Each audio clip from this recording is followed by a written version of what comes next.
magandang araw sa lahat mga guys. May mission kami ngayong araw.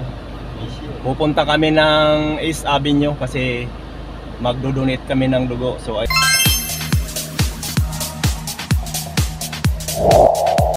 So andito na kami ngayon sa East Avenue Medical Center. So ayun nga guys, nandito na tayo sa ospital sa East Avenue. So ito na yung pasyenteng nangangailangan ng dugo.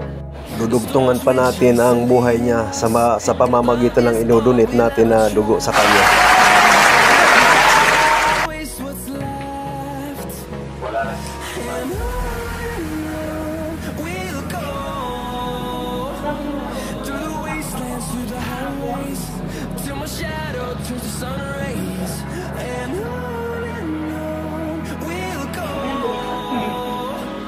So siya ang nangangailangan ng donor. So siya ang bibigyan natin ng dugo para madugtungan pa yung buhay niya.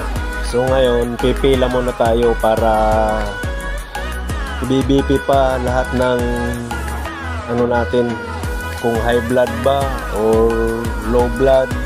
Titingnan pa nung nurse. So i-BP pa lahat, kaya ayan, pipila muna tayo ng kaunting oras lang ito siguro. Tapos malalaman na kung high blood or hindi. So kakain muna kami.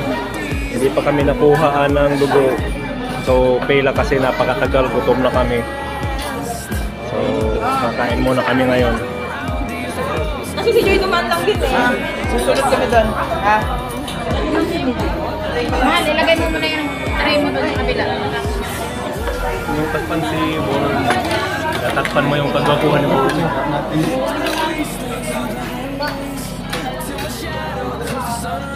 Paborito ko. Ayoko nito.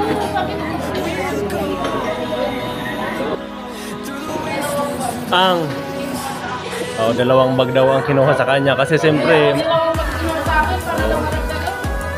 biro mo yan. Dalawang bag kasi yun. Isa.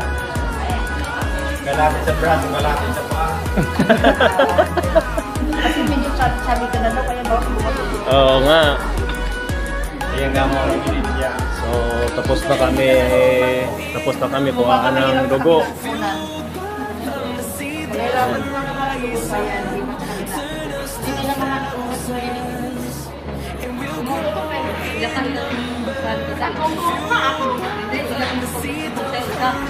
So pauwi na kami.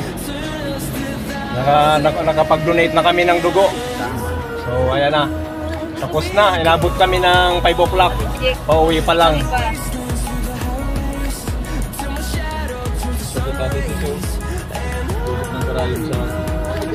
Ang laki. Ganda na oh. Paskong Pasko na rito ah. Hindi ko muna nakikira yung ligam. Mr. Mool dito naghanap pa. Hindi man tinatauhan ito dati. Ay, maganda ni Mr. Mool dito. Yan o.